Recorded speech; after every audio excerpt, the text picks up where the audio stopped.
Today on Network Africa, yellow fever could be the next global emergency as there's a huge shortage of the vaccine.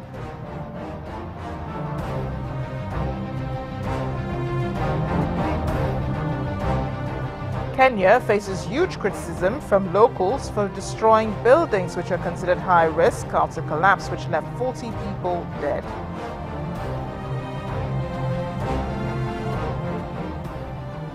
Later, Egypt says it will pay the families of Mexicans who were killed last year after being mistaken for terrorists.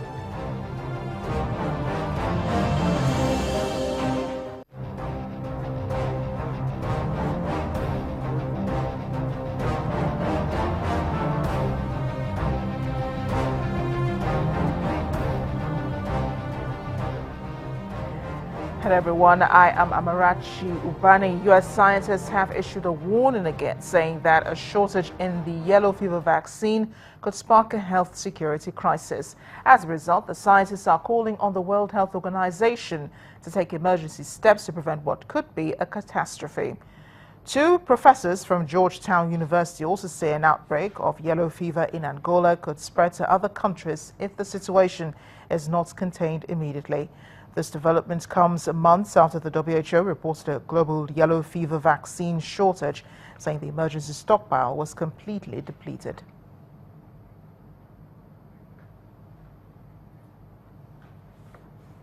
So what do we know about yellow fever and what do we need to know about it? Yellow fever is an acute viral hemorrhagic disease.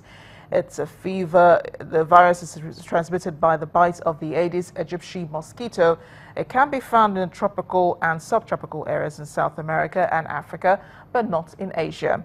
Symptoms of yellow fever include headache, muscle and joint aches, fever, problems with organs, including heart, liver and kidney. And sadly, there is no cure for the disease.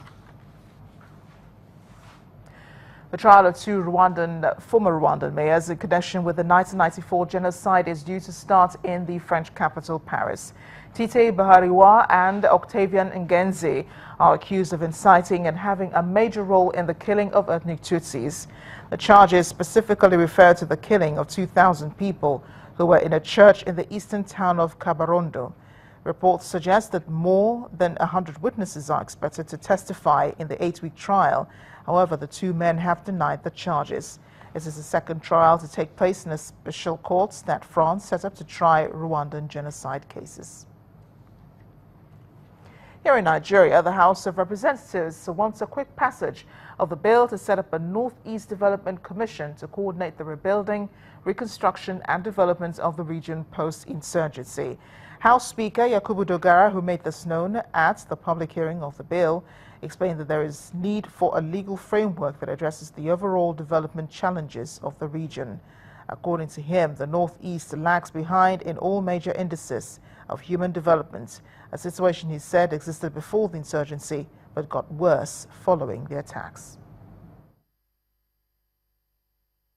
Statistics from National Bureau of Statistics as of 2008 shows that more than 65% of the people living in the Northeast are absolutely poor, with less than $1 income per day.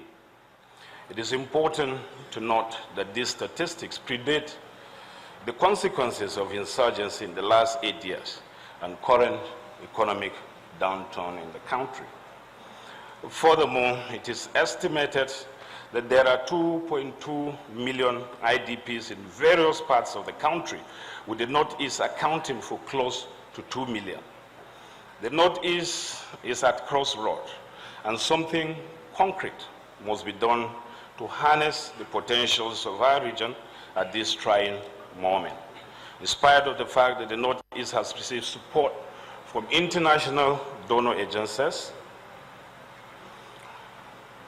development partners, industrialists, politicians, businessmen, the fact remains that there is no institutional framework on ground to facilitate the coordination, reconstruction, and development of the region.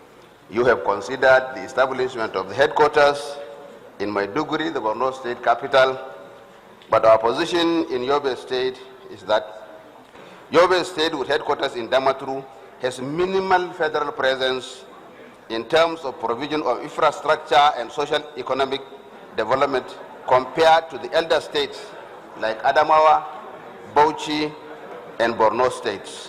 Damaturu, the state capital, also enjoys central location, Mr. Chairman, and therefore is most suited for administrative convenience and easy coordination of activities across the states in the region.